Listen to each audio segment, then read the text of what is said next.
Cool. Well, thank you everyone for watching. My name is Fran Hoepfner. I'm a member of GALECA, and I'm very pleased today to be talking to the screenwriters of one of my favorite films of this past year, Girl Pictures. Please welcome Daniela, Hakulinen, and Ilona, Ahti. Hi.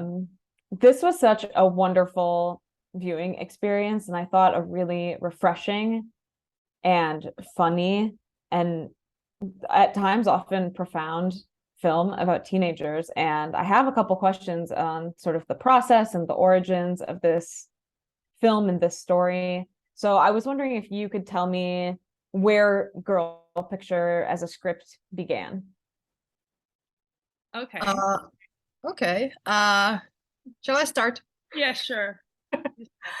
It began, we met in film school, and it actually began in an elevator.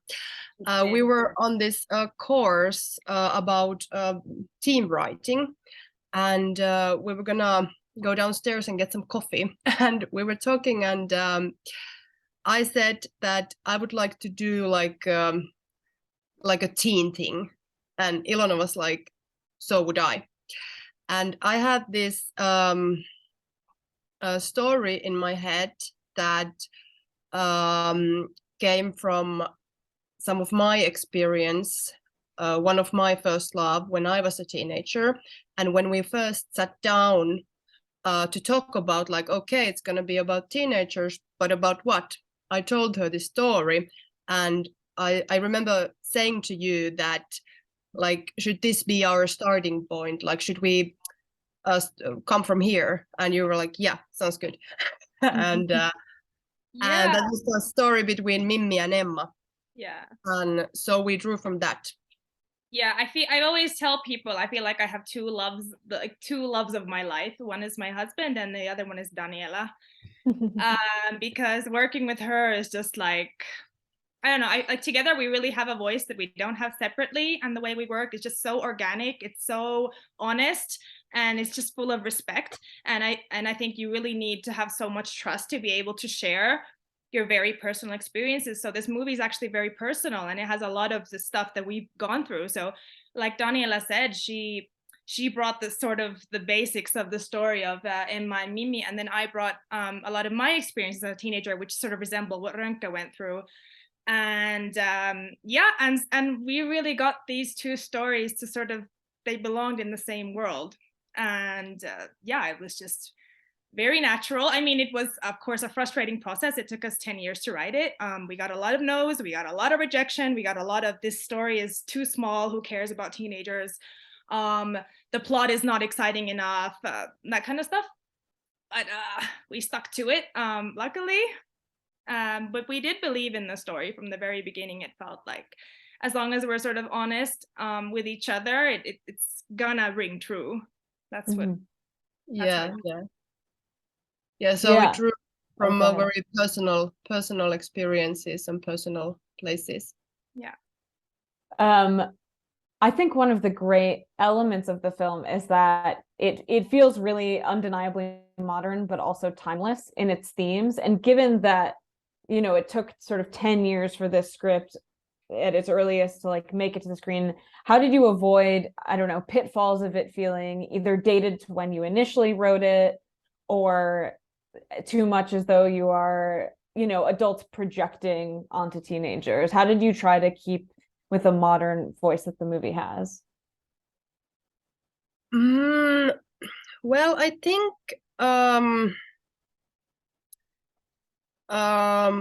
because we were teenagers, like what am I, 2 years older than you, maybe, or 3. Anyway, we were teenagers, like late 90s, early 2000.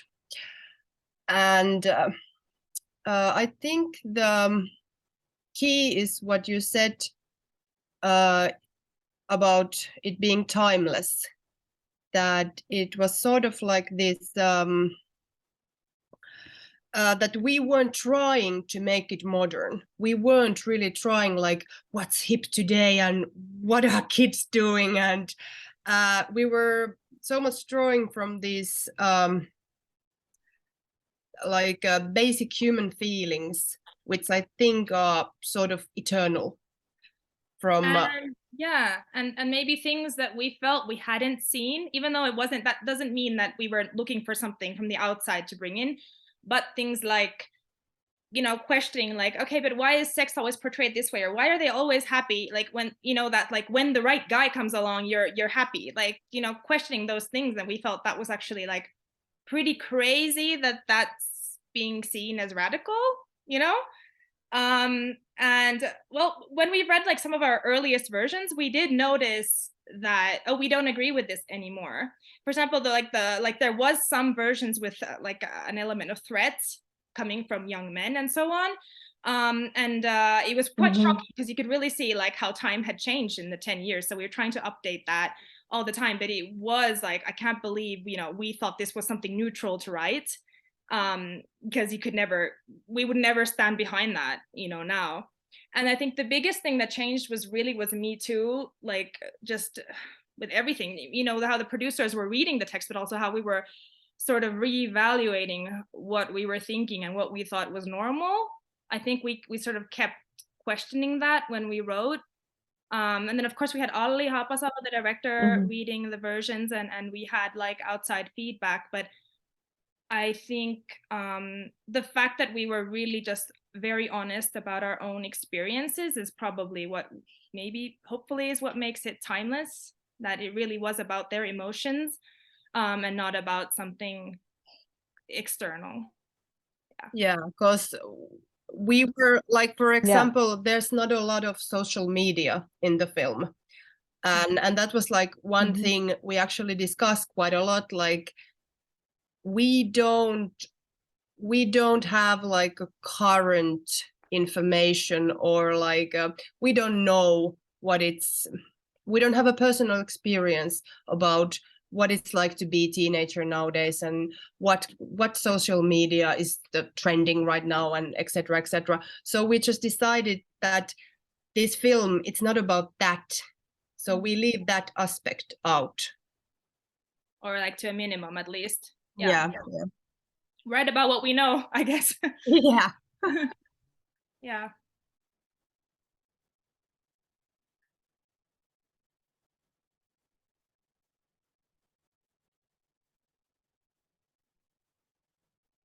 Did she froze? I think she's frozen.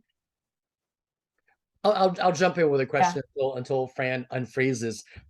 Yeah. I love this film. Yeah. Particularly, I think one of the most creative aspects of the film is structure or form and the way it's set over these weekends. And I was wondering if that was always part of it, or if that came to you during the writing process. Oh, that was all Daniela. I want to give all credit to Daniela for the structure. She came up with it one day. She was like, hey, what if it would be set like, because we were wondering about the time, because we wanted to keep it kind of tight and not use a traditional like structure. And she's like, 3 Fridays. And I was like, yes. And then that was it. And then we never gave up on it. And it was just, it feels like, how could it ever have been anything else, you know? But it was something else first. First, it was like just some random time zone. And for me, I think it came from my idea, like when it comes to filmmaking, I'm a bit obsessed with time. Like I love the works of Richard Linklater and how he plays with time. So we were talking a lot about feeling of being young, like when one weekend can feel like it lasts forever, and like your whole life situation, when you get out of school on Friday and you go back on Monday, everything can be different. Yeah, that we had from the very beginning, but we didn't have that in the structure. And so Danielle was like, why don't we just use that? So then the idea came from this, like how to translate this feeling into the structure.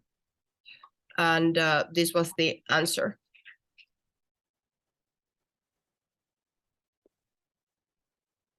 I'll ask you a question. Can you talk a little bit about the ensemble here? Because this is an amazing ensemble, especially the 3 leads. Can you talk about them? Because they seem like they have a Okay, I relationship. think I'm unfrozen now. Yeah.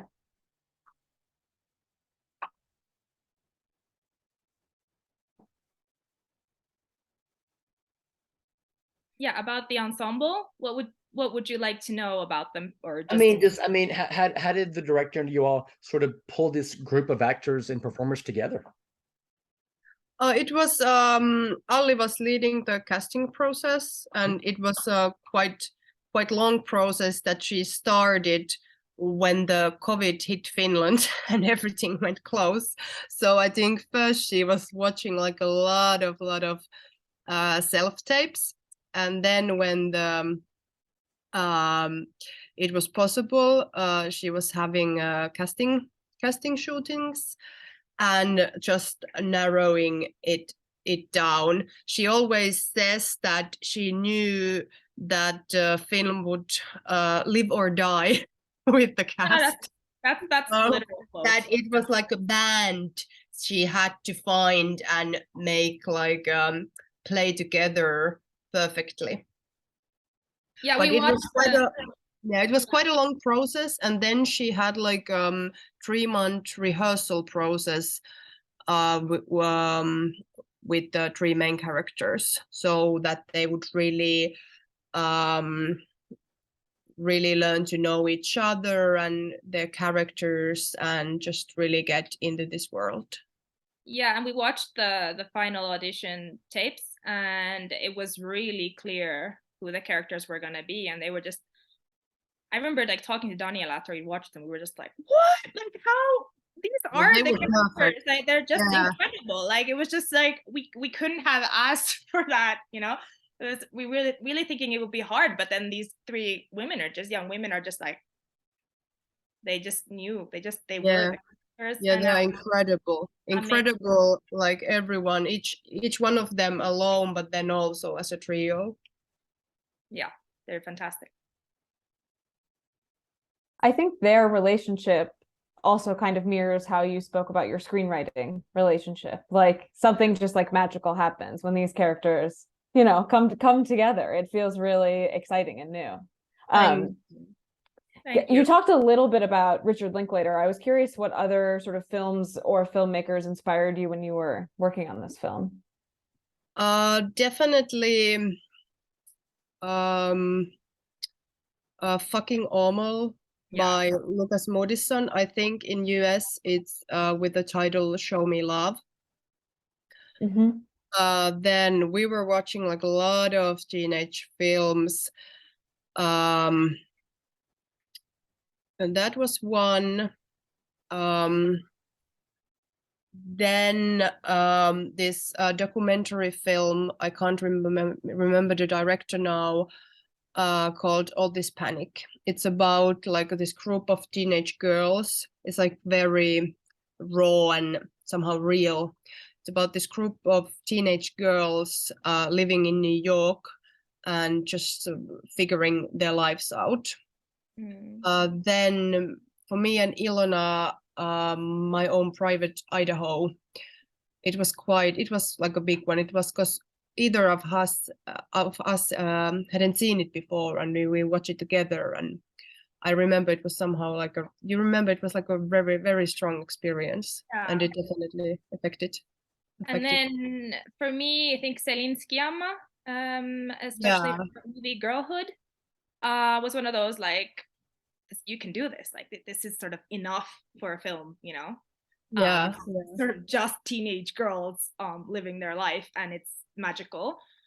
And her other stuff too. And for me, this is, I don't know, this is probably not for Daniela and Ali, but like I've always been an insanely big Clueless fan, and so for me to like finally like the first feature film is about 3 girls, I'm just like, I can't believe this happened. This is just amazing, even though, you know, it's different, but they're still strong female characters living their teenage life unashamed. So yeah, for me, definitely.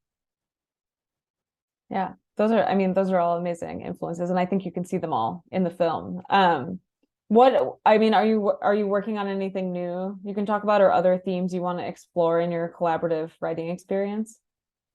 Yeah, we are actually, because As we said, this process took us 10 years. So during that time, we got 10 years older. We both started families. And so now the focus of I feel like we're having this like endless dialogue. And it used to be about like what happened to us when we were young and all these first loves and first big experiences. But now like the tide has shifted somehow, and it's more about families and the families we come from and the families we have now, and one's relationship with parents. So we are now starting next feature film that it's about a woman's relationship with her father. But it's quite early in the process, but yeah, let's see what Where it goes. Yeah, our method of working, it's quite free spirited, so to speak, that we talk a lot and we experiment a lot. So like at this point we can only say that yeah, it's about woman's relationship with her father in a quite long period of time, and let's see. So.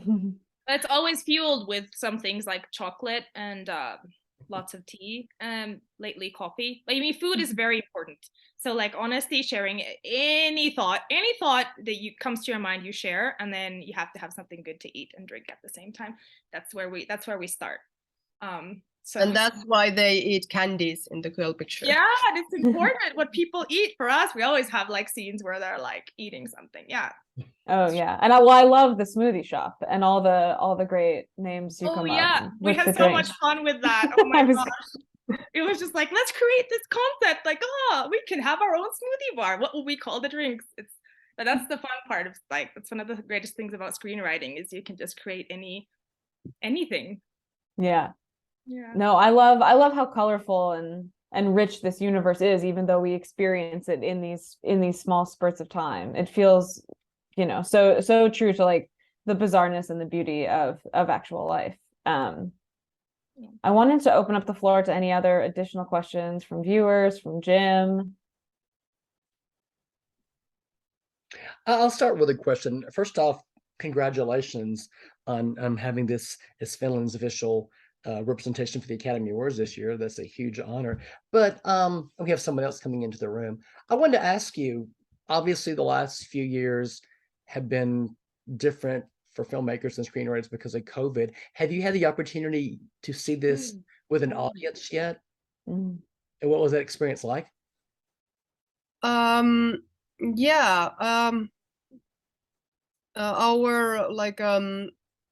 world premiere was at Sundance online.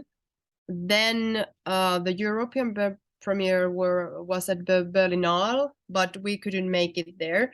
So actually the first time we saw it was the premiere in Finland.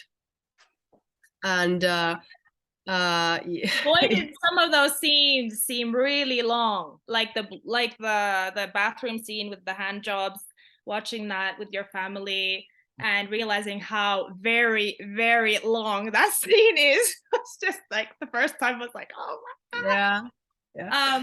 But it was so good because everyone were like loving it. Like at the end of the film, there were people like screaming like, it's so good. And there was this one actor sitting in front of us who just screamed like, that was so fucking good. We were like, okay, I think we're fine. I think we're okay. I think the reception was pretty positive.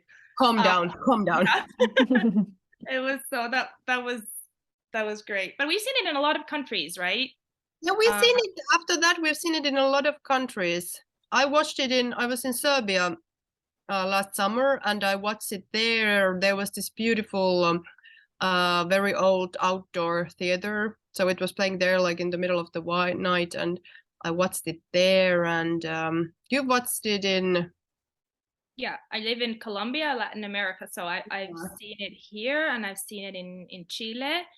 And it's been really interesting because, it's a more conservative culture versus like compared to Finland, for example, and just like being gay or bi or possibly asexual or demisexual or whatever is something that's not so common to talk about and show. And it's been really like the questions are very different to what you hear in a Q&A in Finland, for example. So that's been really like eye-opening too, just watching it in different cultures. But Yeah, amazing. yeah. Yeah.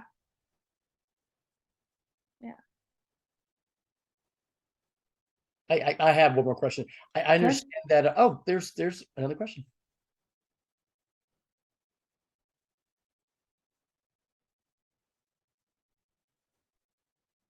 Oh yeah, I can read this aloud for the recording purposes, which is, can you share more about the challenges of making a teen thing, as you mentioned earlier? Since this was 10 years in the making, did you run into the same themes or challenges to avoid so that your film can stay true to your vision, yet stay as a fresh coming of age film?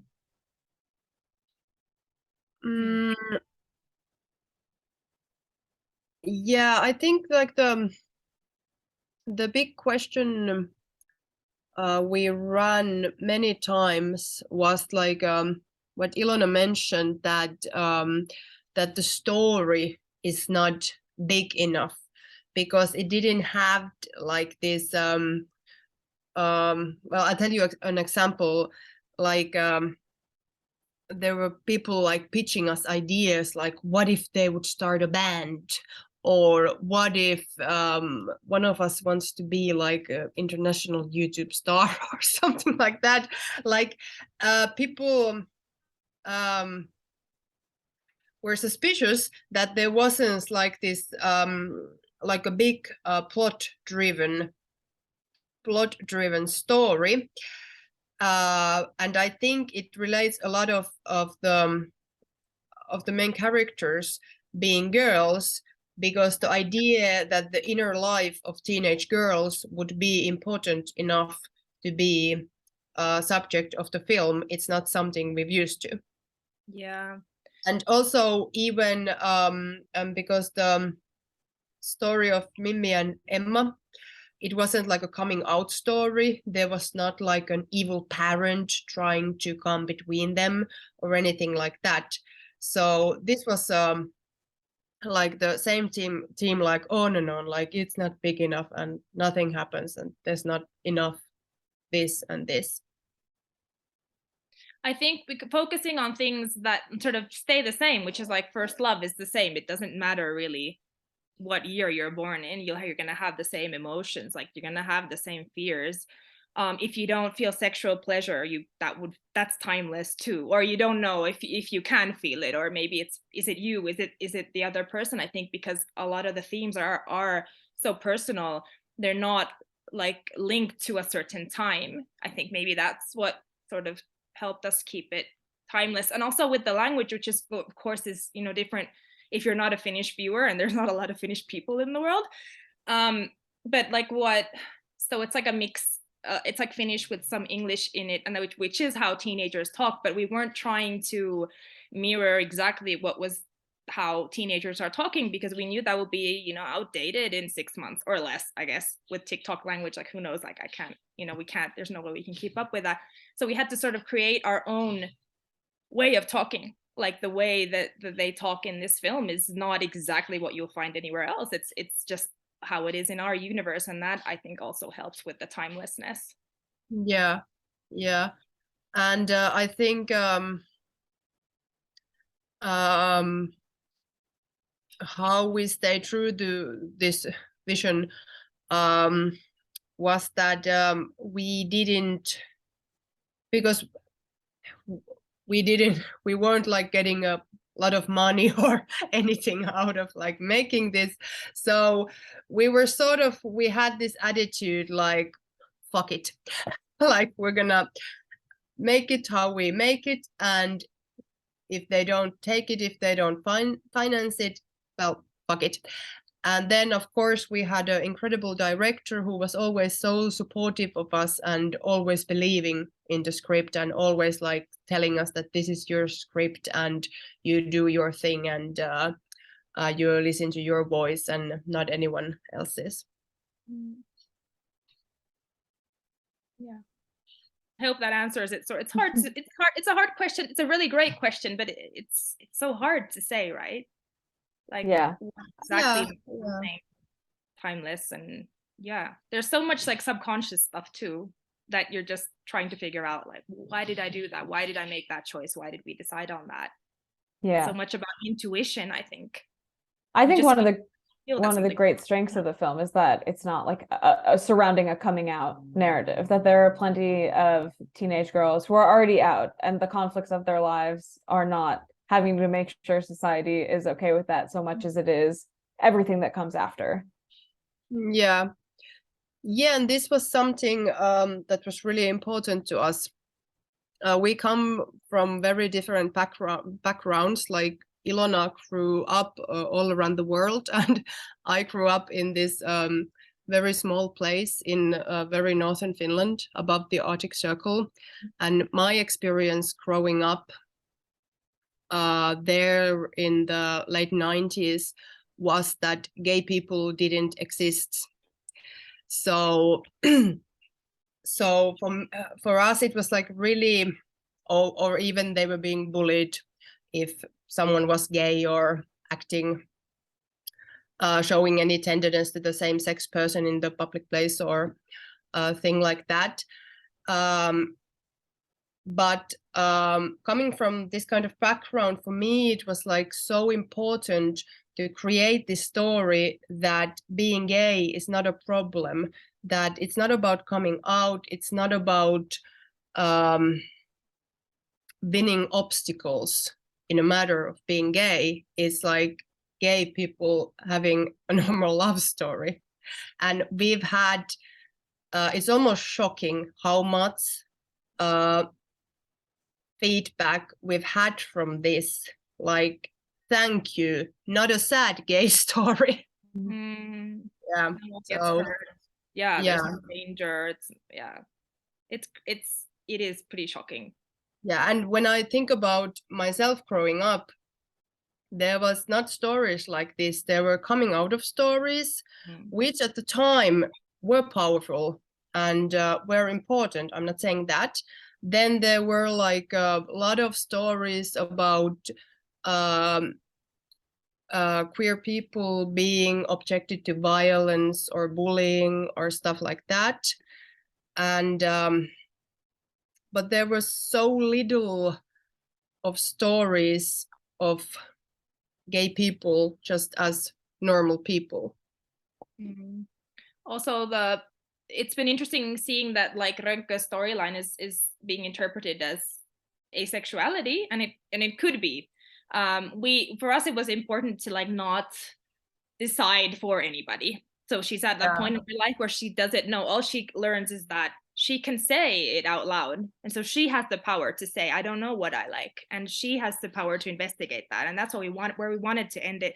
Some people have been frustrated with the fact, like, why aren't you telling us what she is? But it's so important to also be allowed to not know, and that's okay. And I think that tells that there's like this, like a really big need of the representation of asexuality and those kind of stories. Yes. And Wow. Thank you. I mean, I totally agree. And I think sometimes just the monumental drama of life is enough for a movie. I think that's all the time that we have today. So I wanted to thank Daniela and Ilona for giving your time and sharing more insight, and to Jim and John and the GALECA team, because this has been a lot of fun and great. Thank you. Thank you so much for having us. It was a pleasure. Thank you so much. It was so nice talking to you. Thank you all. Happy New Year. Happy New Year. Yeah, Happy New Year. Thanks so much. Thanks. Yes. Bye. Bye.